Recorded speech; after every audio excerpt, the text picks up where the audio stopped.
extensively.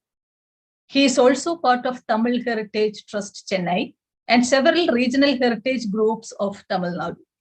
As part of these organizations, he actively supports and arranges tours, seminars, and guidebooks initiatives to promote heritage. Sri Sivasankar Babu runs a social media infrastructure handle, Babu for Heritage, with YouTube channel with curated heritage videos and Telegram event bulletins.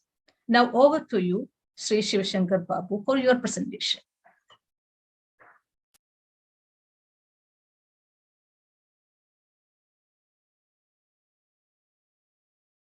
So good morning, all. Thank you for giving me the opening slot. And first of all, I thank you for the University of Kerala and Dr. Preetha Nair and Ajit Kumar and team for giving me one more chance to present on this. Today discussion is going to be on the Ganapati, the king of plastic art, and the first god and the god where all things starts. So let me share the presentation and start with this.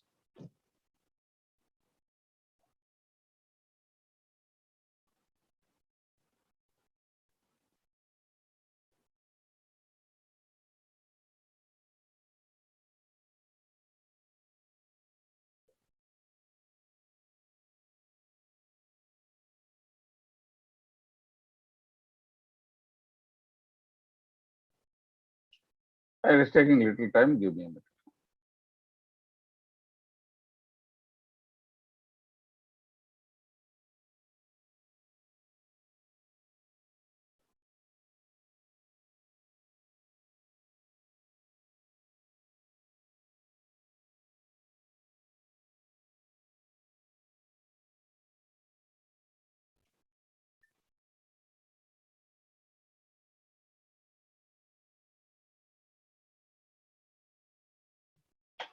Cool.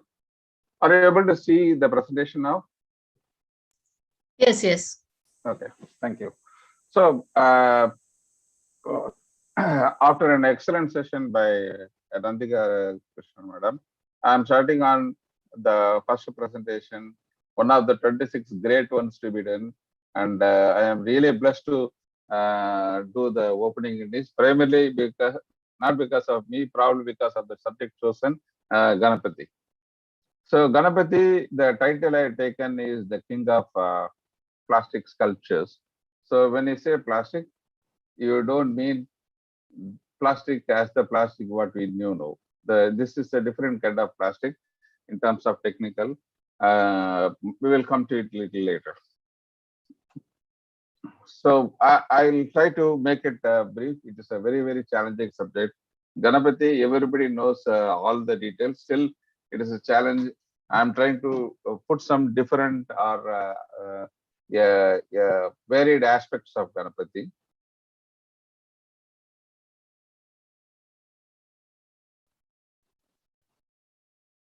So Ganapati, as a brief intro, actually Nandita Krishnan Madam gave a fairly detailed explanation on where it originated, the myth, the story, Purana, and other things.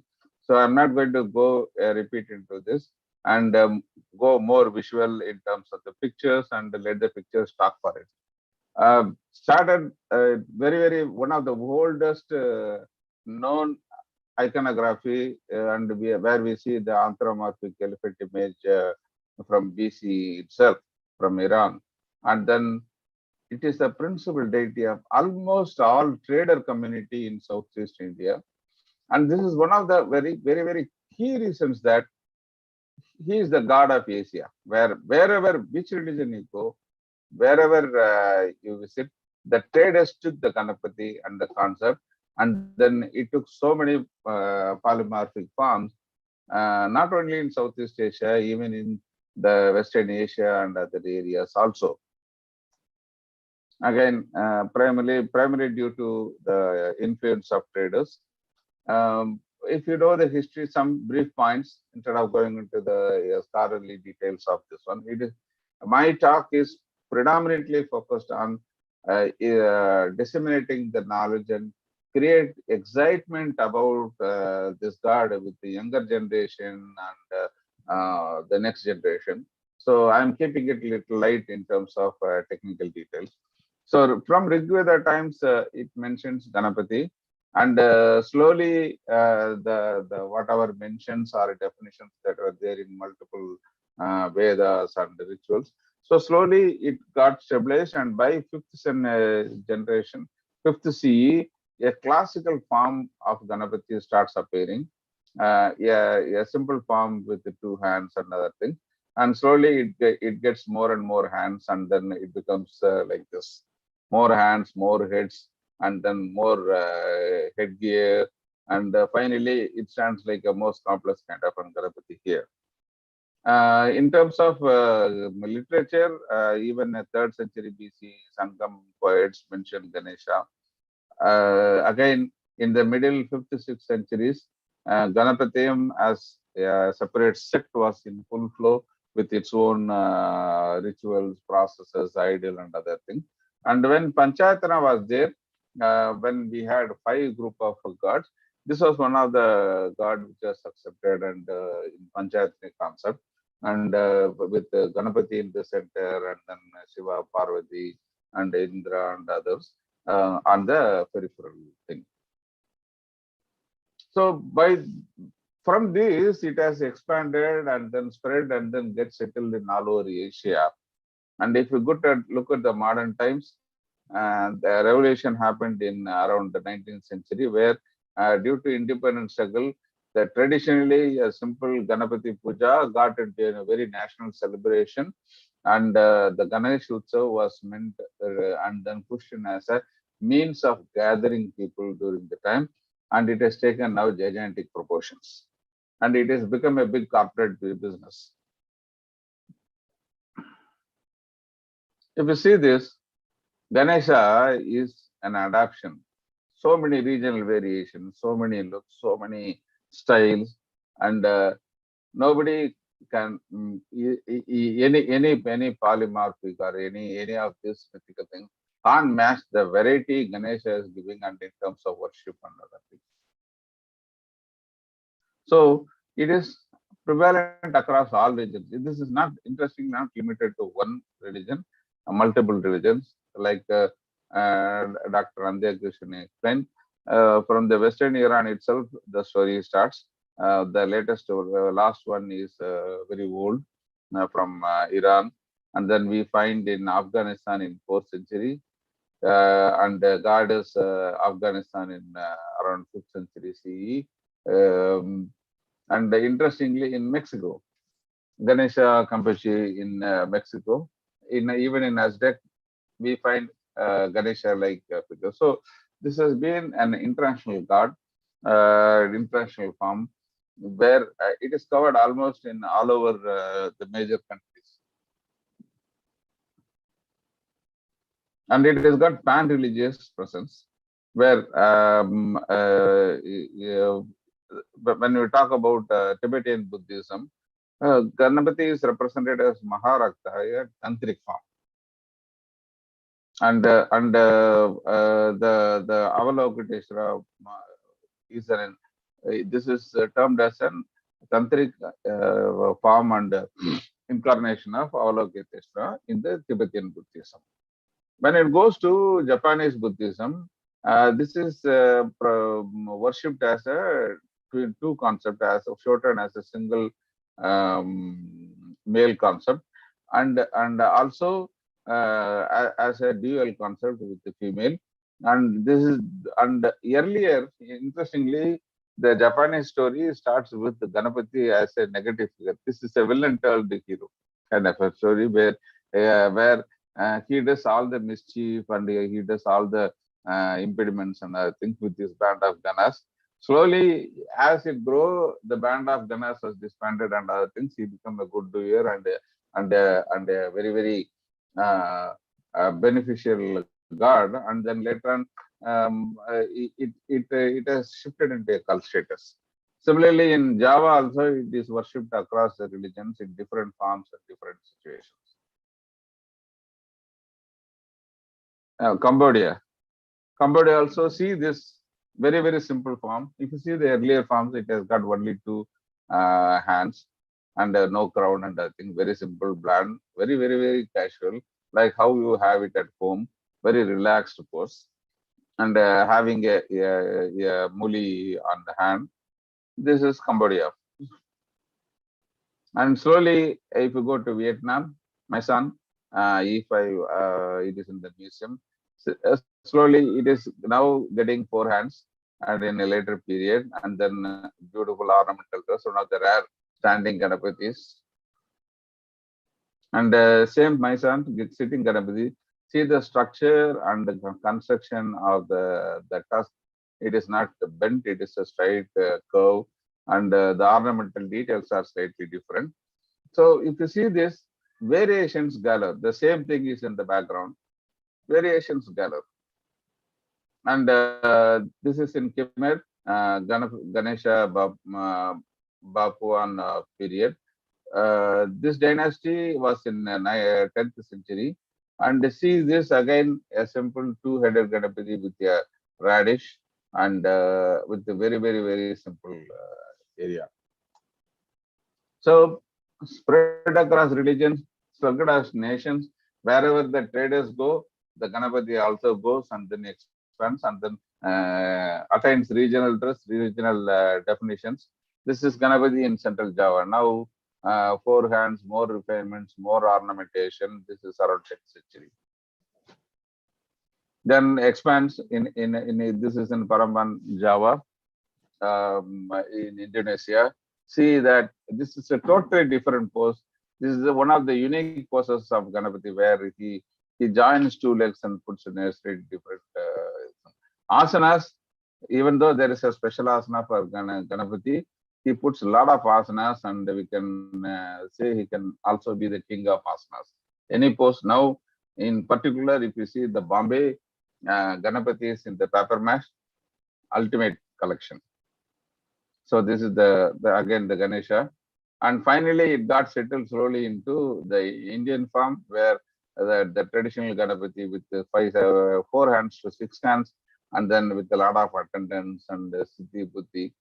And there is again a controversy: is he a bachelor, or he is a family man, or he is a person with two wives? All the things are possible. So he can be a bachelor, he can be a married man, single wife, double wife, and all combinations possible. Again, more variations with international theme. Like I explained earlier, the Kangitan Japan Ganapati temple, where you have got the Ganeshini form also in the female version. And this is again India in Mahavira Jain temple. Jain is also adapted Ganesha. And here Ganesha is a treasury. He handles the role of Kubera, and he handles all the wealth and other related functions. And in Jain temples, you easily find any Ganesha. And this is in central Java, in Kandeshuk temples, Java. This is later 15th century, where there is a thing where along with Arjuna and Bhima, Ganesha is also figured. Again, this is a naked Ganapati enjoying his freedom and then moving around in a free form. So Ganapati can join with anybody in any group and any form.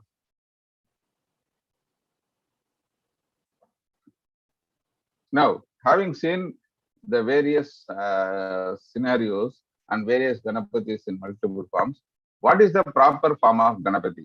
When you go to Silpa Shastra, they talk about tala, the ratios, the ratio of the face to the body and how many times the length is there. So the most complex, the better, and the majestic.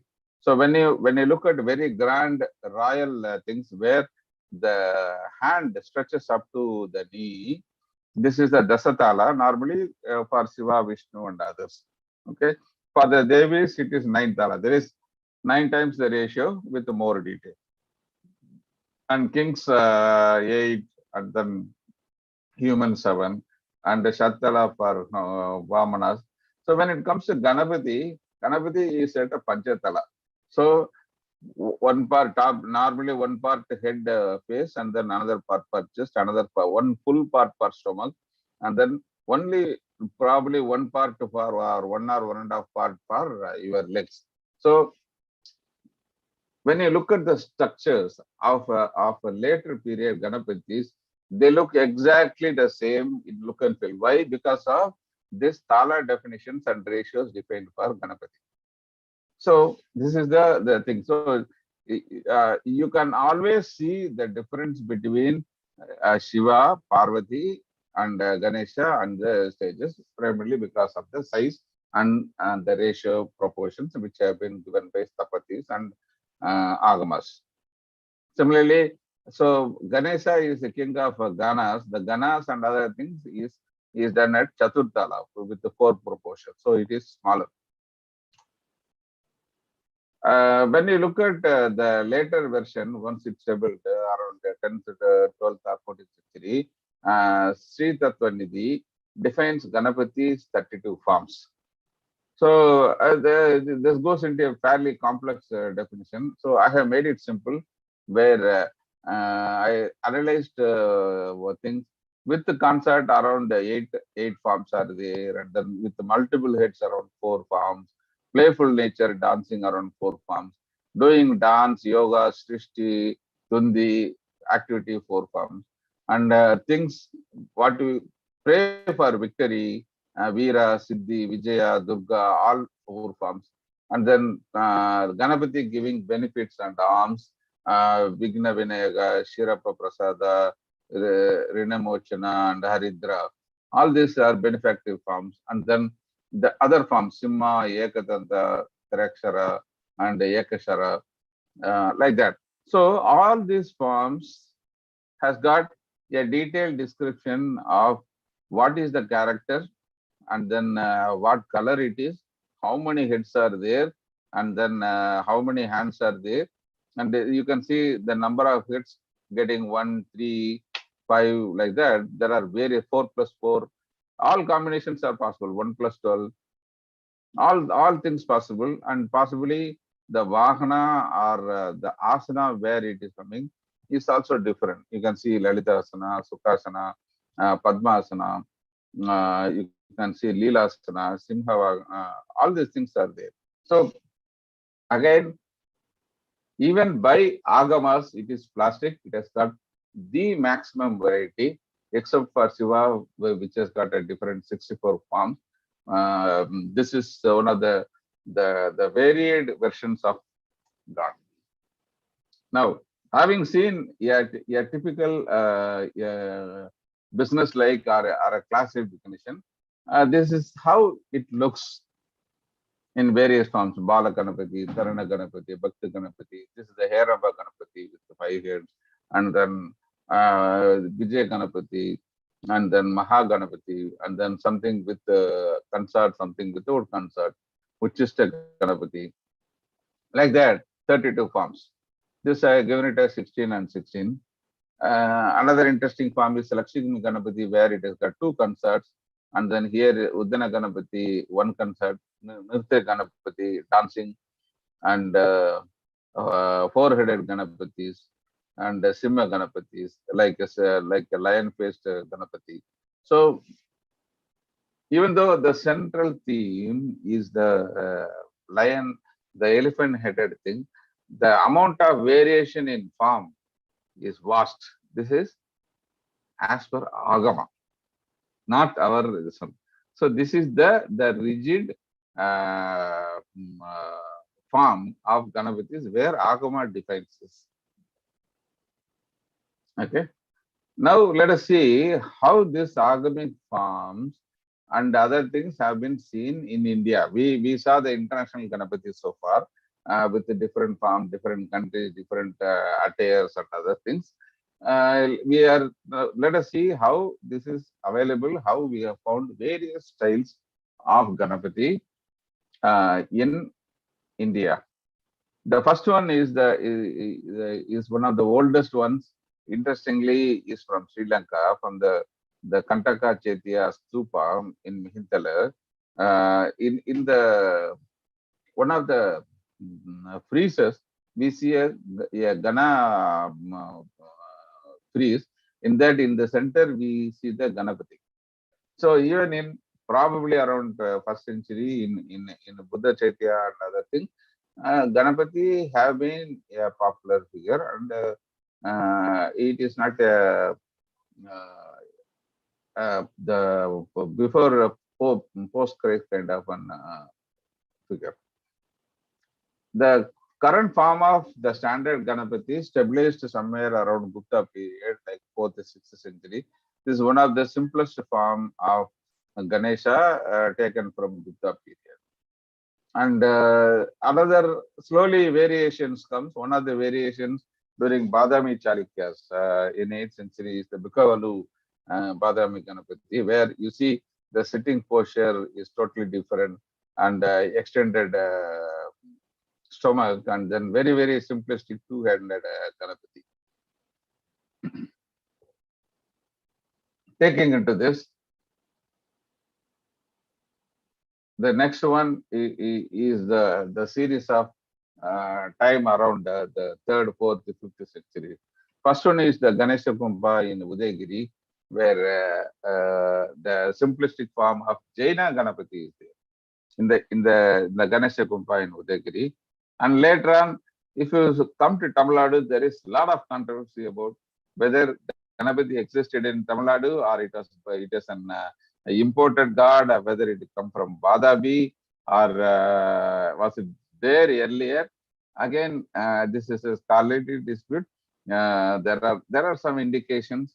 One of the earliest Ganapatis in Tamil Nadu is Alagramam near Kudupuram, recently discovered. Based on the Brahmi inscriptions and the style, they evaluate this to be 4th to 5th century BCE, which means that this is before the Vadabi Ganapati, which the famous Narasimha invasion brought it from Chalukyas. The other interesting Ganapati is a Pilayarpatti, which is now a grand big temple, one of the biggest temples in Tamil Nadu for Ganapati. This is technically a cave temple for Shiva, where Ganapati is a subsidiary deity. But over a period, like how election result changes the popularity, Ganesha became a popular deity here, and the entire big temple complex is built for Ganapati around this. Again, they date it around 5th century based on the inscription around this place where it says that Ikatur Pernachan, and this is based on the inscription style and other things. This is dated around 4th, 5th century. So they are supposed to be some of the oldest Ganapatis, and there are several Pandya Ganapatis also there during the period. Now, coming to the next series, Pallavas. Pallavas are one of the older things is in Mahabalipuram in Valayankuttai, maybe later Pallava period, around 7th, 8th century, and this is in a bas-relief. So from there, around 7th century, the forms start getting from the 2-hand into 4-hand, more ornaments, more equipments, and then the headgear also becomes purely more refined. We can see that. Now, in the next series of Ganapatis,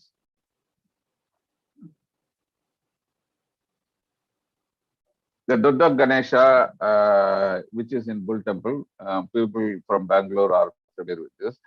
This is 18 feet by 16 feet in Keppagowda. It is around Keppagowda period is estimation.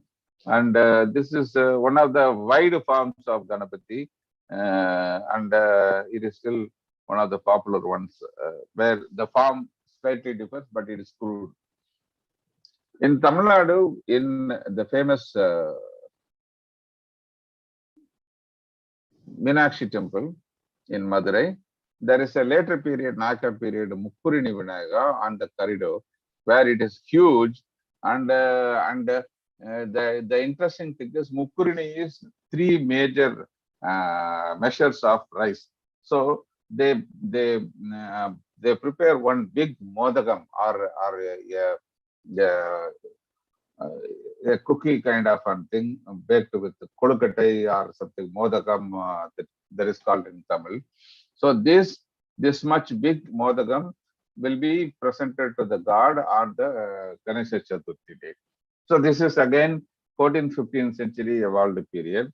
So taking the peak during Vijayanagara period, there where we see grand Ganapatis in all over the place. There are so many big Ganapatis like the Sashivegala Ganapati in Hampi in the peak of Vijayanagara period, and then there is several in Andhra Pradesh. Due to time constraint, I couldn't cover the things. So here, when you talk about plastic in tune with modern terms, what is plastic? The thing is, normally in science, in physics, we talk about two terms. One is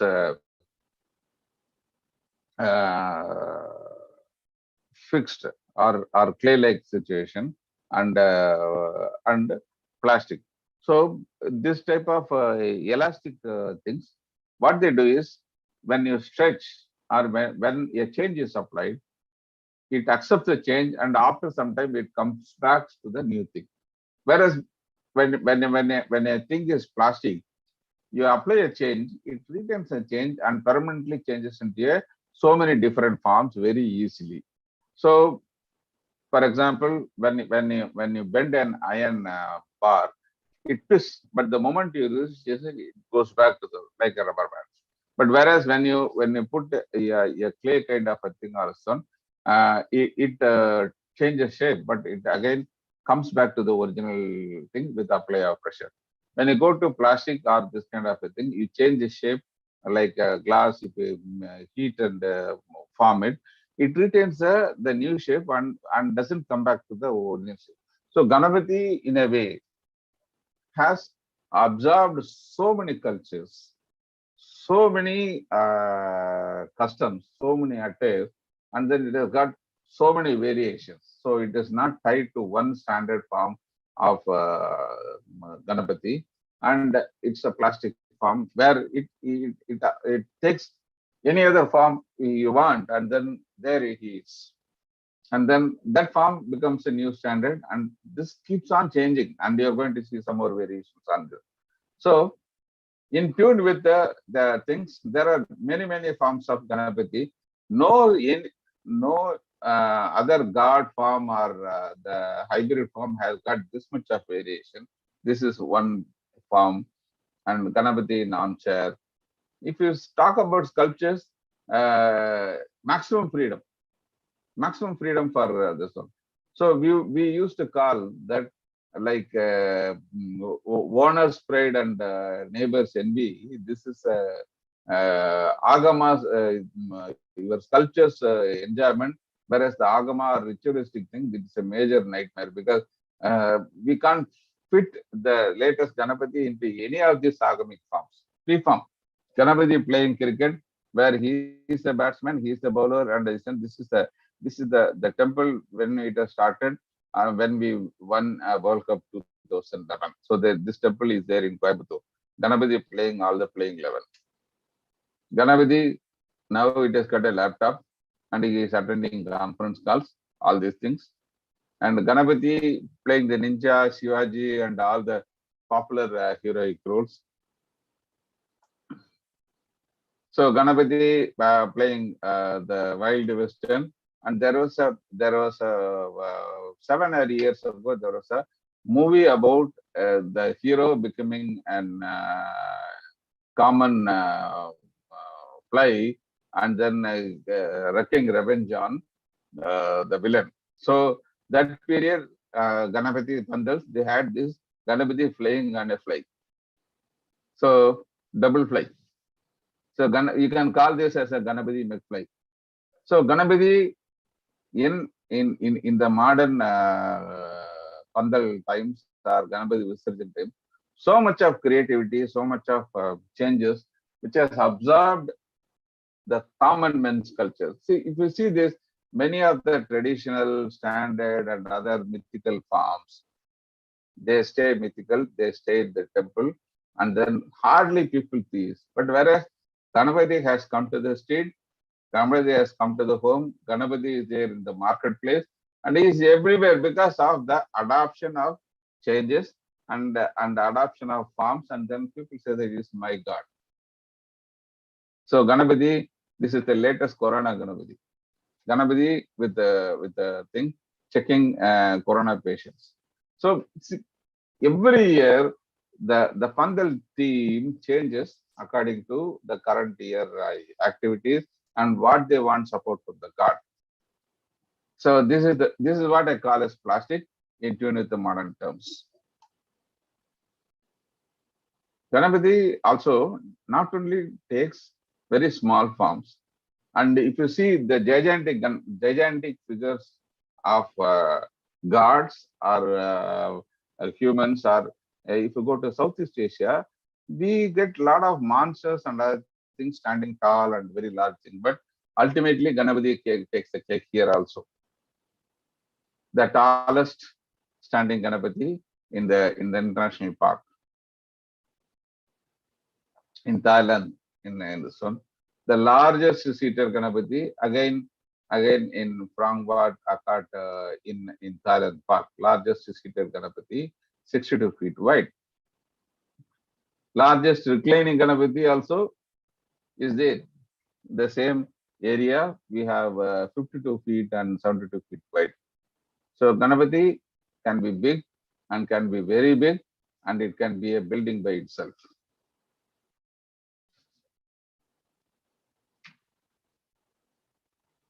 And having seen the Ganapati as a sculpture, now Ganapati as a temple itself.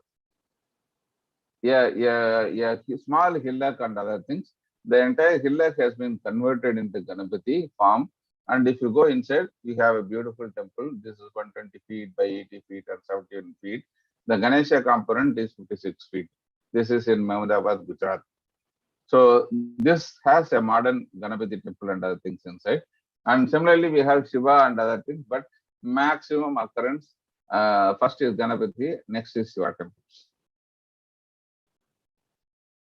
Then come to bas relief. There again, Ganapati takes the cakes and walks away, or takes the modagam and walks away.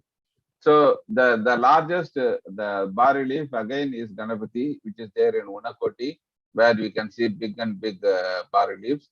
And this is in 8th, 10th centuries. See the amount of detail and other things. Beautiful Ganapatis, and that too in a very natural background. That is what I have put it as my background also.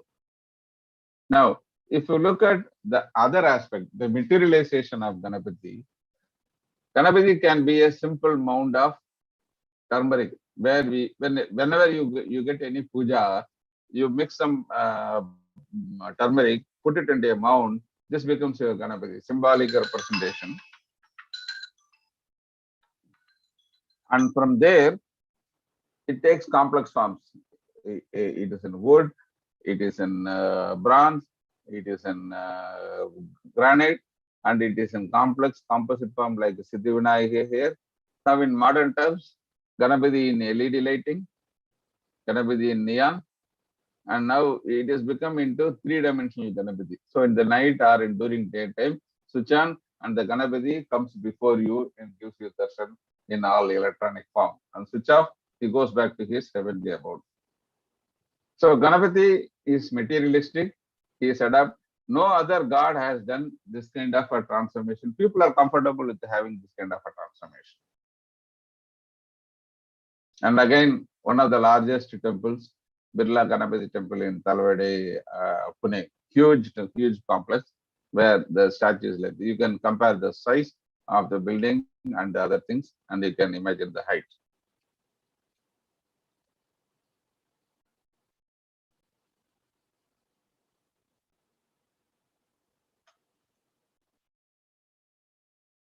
The latest thing is the 20th century innovation, the Ganesha Visarjan. So what Tilagar started, he started an uncontrollable new thing, which was, his intention was that people should gather and then celebrate and meet together at the context of praying God. So a simple Ganapati festival was shifted into a celebration for 10 days. At the end of celebration, instead of immersing in one day, you have a huge procession and then take it to the sea or river and then immerse the Ganapati. This started the pandals or the mandals. Okay. Then slowly the competition evolved. Which one has got the biggest Ganapati, widest Ganapati, weirdest Ganapati, tallest Ganapati, and which Ganapati has got maximum arms and the maximum hoods. So the competition gathered. Every year, new things, new records. Now the mandals are sponsored not by the local collection, they are sponsored by the corporate comes. Very soon, Ganapati will be having labels on his hand and other things. Reliance and this one like our IPL cricket, he may sport some labels also on his hands and heads. So I'm just reading that date. So this now has become a huge festival, a chance for tamasha, and it has changed the social fibers so much that this has become a immersion. And now people are having concern that to how to handle the ecological problem of immersing these Ganapatis. And the modern day is helping them immersing it. And the modern day Ganesha, this is in, you can see the Buddha statue on the background. So this is the Hussain Sagar Lake Fund. One of the biggest, largest Ganapati helped raised with the crane, and then to immerse this, it requires a 2 crane and then 5 or 6 major boats here to do this. So the question is that is it right or wrong? For some it is right, or some it is wrong. But this is a totally different phenomena where we don't see for any other god or any other mythical human being, where there is a grand festival for 10 days, and then at the end of the festival, there is a grand procession and the immersive cranes and other things into the sea. And for that one day, the entire Bombay is closed. No trains, no cars, nothing. If you send into central Bombay, you can only walk. There is no other mode.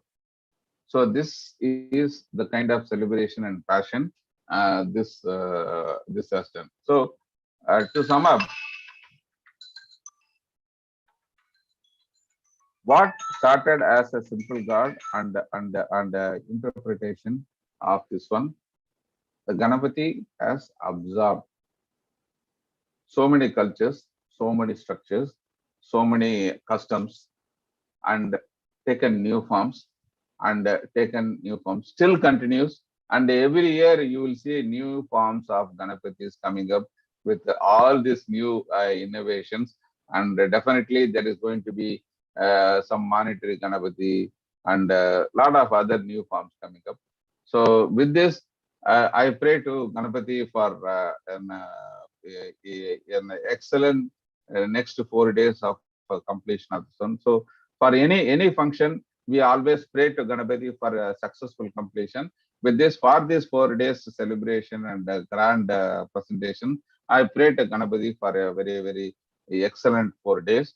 And with this, I conclude my talk on Ganapati, the king of plastic sculptures. Thank you very much.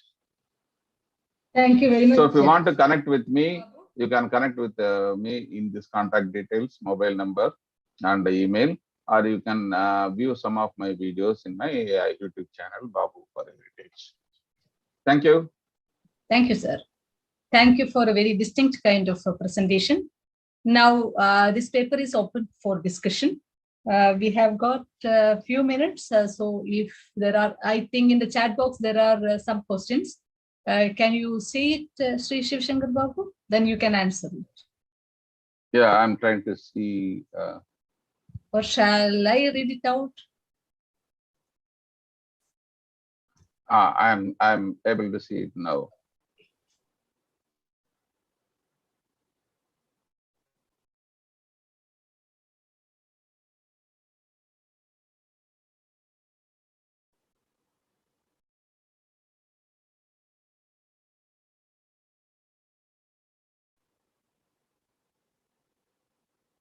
Sadukubodam,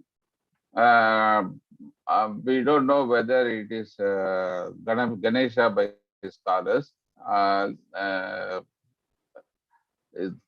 This is an interpretation. My knowledge on this is reading scholarly papers. I am not into research. So I think you'll be able to present a better picture, Dr. Balaji sir. And again, another question from Dr. Kumud Kanitkar. Again, Uchishta Ganapati, yes, is Tantric, and it touches the concerns Guptanga, yes, Tantric. And there are several Tantric forms also. So probably from a single form, it started expanded, and finally they codified into 32 forms, maybe at a later date. Again, the same like Agamas, where the Agamas also evolved over a period. This also evolved and absorbed Tantric as well as traditional forms. Thank you for the encouragement, and thank you for the opportunities. If any direct questions are there, I will take it. Are there any questions? So you can unmute and ask. Namaskaram, sir. This is Kala. Do you hear me? Yeah. Good morning, Kala, madam. How are you? Fine. Thank you, sir. You say that it's already mentioned in Sangam literature. Is there any other Ganesha figure that belongs to Pandya period other than Pilayarpati? That's one question. Prior to Pandya or Pilayarpati, I don't know. I may need to read through and then refer back. And what about Kudumiyan Malai Pilayar? Anything special about it? This is my question. Kudumiyan Malai is 7th century. See, there is an interpretation issue whether it is a Pallava or early Pandyas, but again, it is 7th century. You are talking about the one next to the mythical inscription, right? Yes. Okay. No, that is around 7th century dated. Again, the dating is based on the inscription style and other.